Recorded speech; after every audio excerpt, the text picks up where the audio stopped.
शास्त्र, राष्ट्रीय शिशु प्रशिक्षण महाविद्यालय आगरा। आज आपको कक्षा शिक्षण में दीक्षा ऐप का प्रयोग कैसे किया जाए इसके बारे में बताऊंगी। दीक्षा ऐप शिक्षण एवं अधिगम को एक डिजिटल प्लेटफॉर्म प्रदान करने के लिए गवर्नमेंट ऑफ इंडिया की एक पहल है। कक्षा शिक्षण को रुचिकर, प्रभावशाली और संवर्धित बनाने के लिए हम कक्षा शिक्षण में दीक्षा ऐप का प्रयोग कर सकते हैं। कक्षा शिक्षण में दीक्षा ऐप का प्रयोग करने से पहले हम दीक्षा ऐप के बारे में जान लेते हैं। दीक्षा ऐप मानव संसाधन विकास मंत्रालय ने NCERT के साथ मिलकर दीक्षा ऐप शुरू किया है। इसका पूरा नाम digital infrastructure for knowledge sharing है। इस ऐप में कक्षा 1 से लेकर 12 तक के विद्यालयों के शिक्षकों और विद्यार्थियों के लिए उनके विषयों से संबंधित अध्ययन सामग्री तथा उनके उन्नयन से संबंधित अतिरिक्त सामग्री डिजिटल रूप में उपलब्ध, जिसको हम जब चाहें एक्सेस कर सकते हैं और उसको शेयर भी कर सकते हैं। इसके तहत शिक्षकों के लिए विभिन्न प्रशिक्षण मॉड्यूल भी उपलब्ध कराए गए हैं, जिससे शिक्षकों की क्षमता संवर्धन के लिए डिजिटल प्रशिक्षण प्रदान करने की पहल की जा रही है। दीक्षा ऐप के उपयोग से पढ़ाई जहां आसान होती है, वहीं शिक्षकों का बोझ भी हल्का हो जाता है। हालांकि कुछ अध्यापकों के लिए दीक्षा ऐप इस जटिलता को दूर करने के लिए आज मैं आपको बताऊंगी कि कक्षा शिक्षण में दीक्षा ऐप का प्रयोग कैसे किया जाए। सबसे पहले हम जान लेते हैं कि दीक्षा ऐप की क्या विशेषताएं हैं। दीक्षा ऐप की विशेषताएं: यह ऐप छात्र और शिक्षकों दोनों के लिए उपयोगी है। इस ऐप पर कक्षा 1 से लेकर कक्षा 12 तक के विषयों की अध्ययन सामग्री डिजिटल रूप में उपलब्ध है। इस ऐप पर सभी बोर्ड की अध्ययन सामग्री उपलब्ध है। इस ऐप पर भारत की अलग अलग भाषाओं में अध्ययन सामग्री उपलब्ध है। इस ऐप पर अध्ययन सामग्री को खोजा भी जा सकता है। इस ऐप पर QR कोड के माध्यम से भी अध्ययन सामग्री को सीधे प्राप्त किया जा सकता है। इस ऐप पर अध्ययन सामग्री वीडियो, PDF और अन्य फॉर्मेट में उपलब्ध है। इस ऐप पर आप अध्ययन सामग्री को डाउनलोड कर ऑफलाइन भी पढ़ सकते हैं। इस ऐप पर अध्ययन सामग्री को अपने दोस्तों के साथ शेयर भी कर सकते हैं। इस पर रजिस्ट्रेशन भी कर सकते हैं तथा रजिस्ट्रेशन के बिना भी इसका प्रयोग कर सकते हैं। इस ऐप पर शिक्षकों के कौशल विकास के लिए विभिन्न ट्रेनिंग कोर्स उपलब्ध हैं, जिनको करके सर्टिफिकेट भी प्राप्त कर सकते हैं। इस ऐप पर ट्रेनिंग करने के लिए आपको रजिस्टर्ड होना अनिवार्य है तथा यदि आप ऐप पर रजिस्ट्रेशन करते हैं तो इस ऐप के समस्त फीचर का प्रयोग कर सकते हैं। अब हम जानेंगे कि दीक्षा ऐप का प्रयोग कक्षा शिक्षण में कैसे करें। दीक्षा ऐप का प्रयोग कैसे करें? सबसे पहले हम प्ले स्टोर से ऐप इंस्टॉल करेंगे। जैसे हमने दीक्षा टाइप किया सर्च बार में जाके,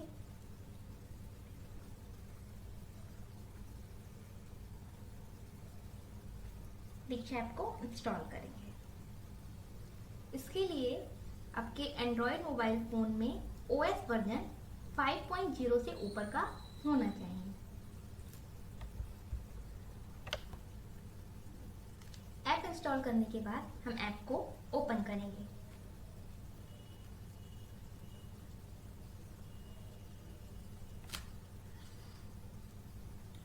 अब सबसे पहले हमारे सामने भाषा चुनने का विकल्प आएगा।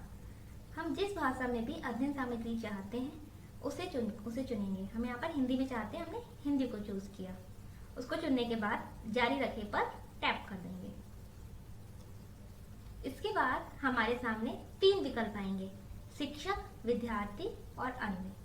हम जिस रूप में भी ऐप का प्रयोग करना चाहते हैं उसका चयन करेंगे। उदाहरण के लिए हम यहाँ शिक्षक पर टैप करते हैं। अब यदि हमारे पास पाठ्य पुस्तक में QR कोड मौजूद है, यानी कि QR कोड उपलब्ध है, तब उस स्थिति में हम QR कोड को स्कैन करके अपने कंटेंट को डायरेक्टली डिजिटल रूप में प्राप्त कर सकते हैं। पर अगर हमारे पास QR कोड मौजूद नहीं है तब हमारे सामने कुछ विकल्प आएंगे। सबसे पहले हमें यहाँ पर बोर्ड का चयन करना होगा। हमारे सामने बहुत सारे बोर्ड्स के नाम आ रहे हैं, जैसे CBSE, IGOT हेल्थ, स्टेट्स आ रही हैं, आंध्र प्रदेश, असम, बिहार। हम यहाँ पर उत्तर प्रदेश का चयन कर लेंगे, उत्तर प्रदेश का चयन करेंगे। बोर्ड का चयन करने के बाद हमारे सामने माध्यम और कक्षा चुनने का विकल्प आएगा। सबसे पहले हम माध्यम का चयन करेंगे। हमारे सामने यहाँ पर विभिन्न प्रकार की लैंग्वेज है, मतलब माध्यम है, अवधी, भोजपुरी, ब्रजभाषा। हम यहाँ पर हिंदी माध्यम का चयन करेंगे। माध्यम का चयन करने के बाद हम कक्षा का चयन करेंगे। हमारे पास 1 से लेके 12 तक की कक्षाएं आएंगी। हम इसमें किसी भी कक्षा का चयन कर सकते हैं। उदाहरण के लिए हम यहाँ पे कक्षा 5 का चयन करेंगे। हम अपने माध्यम को या कक्षा को कभी भी बदल सकते हैं, जब चाहे तब बदल भी सकते हैं। बोर्ड, माध्यम और कक्षा चयन करने के बाद हम जारी रखें पर टैप करेंगे।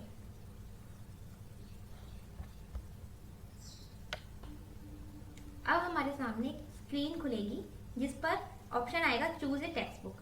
हम चूज ए टेक्स्ट बुक पे भी टैप कर सकते हैं या फिर यहाँ पर जो क्रॉस बटन है उस पर भी टैप कर सकते हैं। अब हमें अपना मुख्य पृष्ठ दिखाई देगा।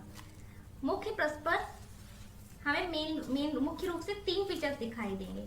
सबसे पहला हमें मीडियम दिखाई देगा, दूसरा कक्षाएं 1 से लेकर 12 तक की कक्षाएं हैं यहाँ पे, और तीसरे पे हमारे सामने पाठ्य पुस्तकें आएंगी। मुख्य पृष्ठ पर हमें QR कोड का ऑप्शन दिखाई देता है। यदि हमारे पास पाठ्य पुस्तक में QR कोड उपलब्ध है तो QR कोड को स्कैन करके हम सीधे उससे संबंधित अध्ययन सामग्री प्राप्त कर सकते हैं। जैसे कि हमारे पास एक पाठ्य पुस्तक है कलरव की, ठीक है।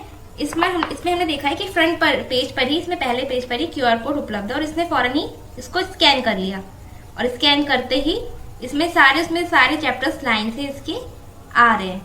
इसके अतिरिक्त हम ये भी है, और उसके अलावा हर चैप्टर का अलग से भी हर चैप्टर में ऊपर QR कोड दे रखा है। तो हम किसी भी चैप्टर का QR कोड इस तरह से इसको स्कैन कर सकते हैं। स्कैन करके उस चैप्टर से रिलेटेड जितना भी मटेरियल होगा वो सारा इसमें हमको स्क्रीन पर दिखाई देने लगता है।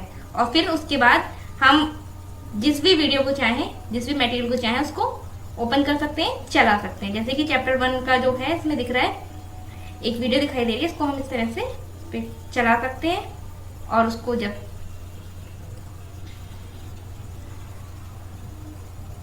इस तरह से ये वीडियो इसमें दिखाई दे रही है।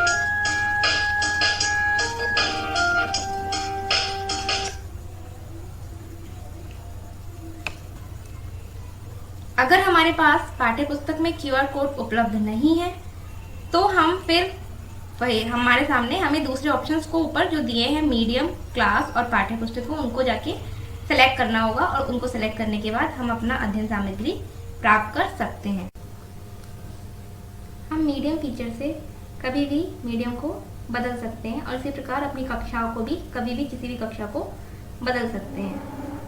मीडियम और कक्षा का चयन करने के बाद हमारे सामने उससे संबंधित विभिन्न प्रकार की पाठ्य पुस्तकें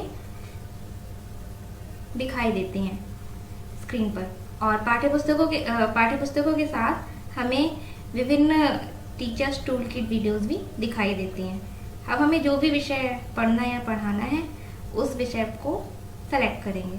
उदाहरण के लिए हम यहाँ पर कक्षा 5 का हमारा परिवेश विषय को पढ़ाना है, तो उस विषय पर टैप करने के पश्चात हमें उससे संबंधित विभिन्न प्रकार के टॉपिक जो उसकी पाठ्य पुस्तक में मौजूद हैं वो सारे हमें स्क्रीन पर दिखाई देंगे।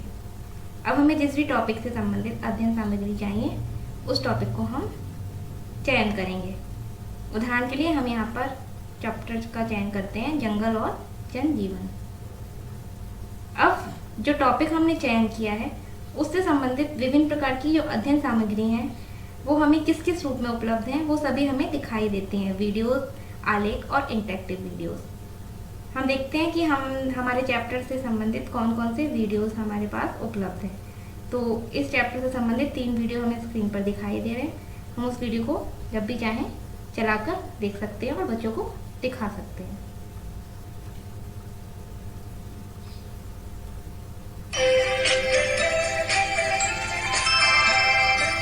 इस तरह से ये वीडियो हम बच्चों को दिखा सकते हैं।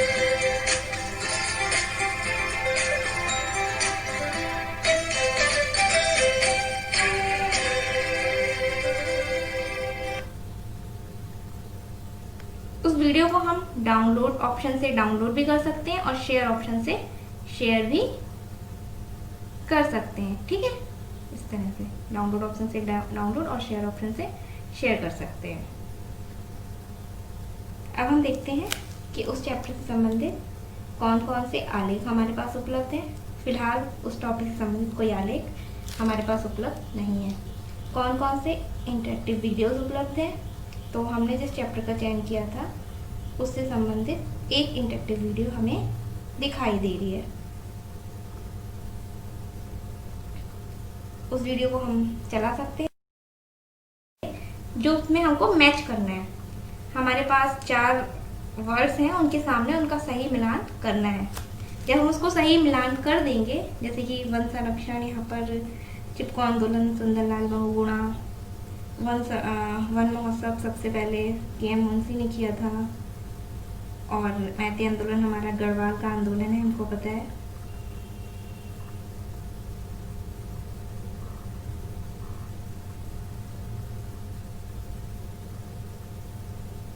और अगर इस तरह से हम जब सही मिलान कर लेंगे, या तब हम एरो पर टैप करेंगे और हमारे मिलान सही होने पर हमारे सामने सही का निशान बना हुआ आएगा, और अगर गलत होता है तो गलत का निशान बना हुआ आएगा, और नेक्स्ट पर टच करेंगे। गलत में हमको ट्राई अगेन का ऑप्शन भी आता है, और हमें अपने साथ साथ स्कोर भी पता चल जाते हैं कि हमने कितने स्कोर प्राप्त किए हैं। किसी भी उस वीडियो को हम दोबारा से रिप्ले भी कर सकते हैं। ठीक है, फिर हम वापस आते हैं अपने मुख्य पृष्ठ पर।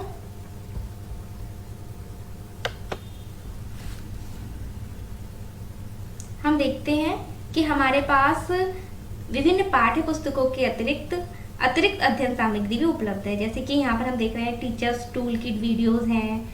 इस तरह से यहाँ पर प्रेरणा सूची, लर्निंग आउटकम की हस्त पुस्तिका यानी कि मैनुअल भी अवेलेबल है सारे क्लासों के लिए। जैसे कि टीचर्स टूल किट वीडियोस हम देखते हैं,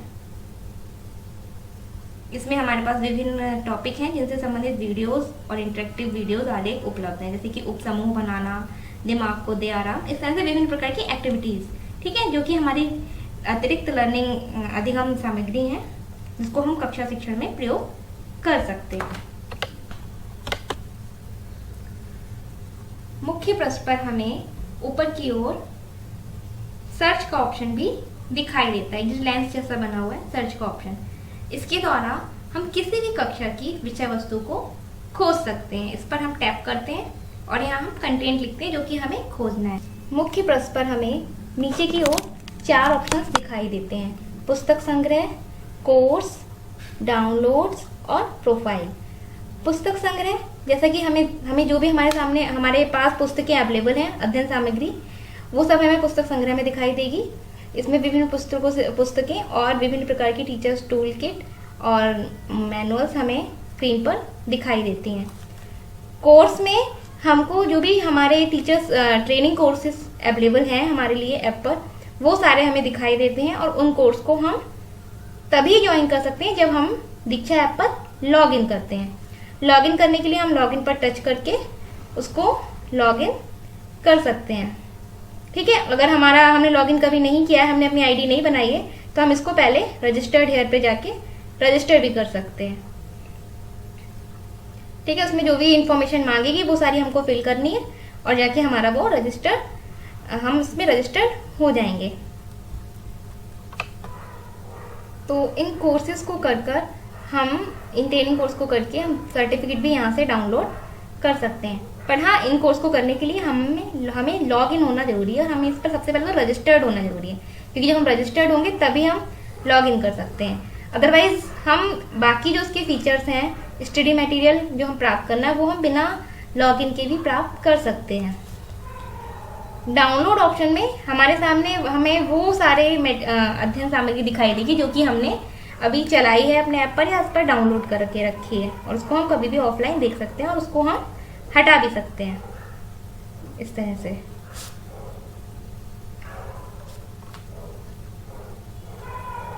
प्रोफाइल ऑप्शन में हमें हमारी प्रोफाइल दिखाई देगी कि हम किस तरह से इस ऐप को यूज़ कर रहे हैं। जैसे कि हम यहाँ पर गेस्ट के रूप में यूज़ कर रहे हैं तो गेस्ट 1 लिखा है, शिक्षक के रूप में यूज़ कर रहे हैं, हमारा पूरा प्रोफाइल हमने जो जो चूज़ किया था, हमने कौन सा स्टेट का चयन किया था, हमने कौन सा माध्यम चयन किया था, वो सारा हमें इस पर दिखाई दे रहा है। इसमें जो भी हमारे सामने सूचना दिखाई दे रही है इसको हम जब चाहें बदल भी सकते हैं, और यहाँ से भी हम लॉगिन दीक्षा ऐप पर लॉगिन कर सकते हैं।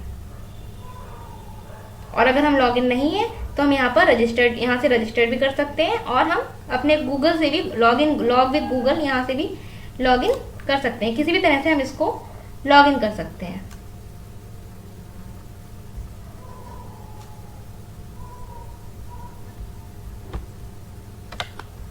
जैसे कि मैंने यहाँ पर अपने गूगल अकाउंट से लॉगिन किया है, तो उस पर हम टच करके या क्लिक करके लॉगिन कर सकते हैं। और अगर हमें गूगल अकाउंट से लॉगिन ना करना हो तो फिर हमको जो भी इंफॉर्मेशन मांगी जाती है हमें उसको फिल करनी होती है और हमारा लॉगिन हो जाता है। और इसमें जो जो भी शर्तें जो ये मांगते हैं उन सब पर सही का निशान लगा के और हम उसको जारी रखें, इस तरह से उसको आगे लॉगिन करते हैं। हम अपनी पूरी प्रोफाइल बनाते हैं, उसी तरह से हमसे बोर्ड चुनने को कहेगा, माध्यम, कक्षा, ये सब हम चयन करने के बाद उसको हम सेव कर लेते हैं। इस तरह से बोर्ड, माध्यम और कक्षा का चयन करने के बाद हम सहेजे लिखा है, इस पर हम टैप करेंगे। अब हमारा प्रोफाइल अपडेट हो गया है। इसमें हमसे पूछेगा कि आपका राज्य और आपका जिला, इसको चूज़ करने के बाद, राज्य और जिला चूज़ करने के बाद हम दाखिल करेंगे और हमारा प्रोफाइल पूरी तरह से अपडेट हो चुका है और हम इस पर लॉगिन भी हो चुके हैं। अब प्रोफाइल में क्लिक करने पर हमें इस तरह से अपनी प्रोफाइल दिखाई देती है, और अब हम दीक्षा ऐप के समस्त फीचर्स का प्रयोग कर सकते हैं। धन्यवाद।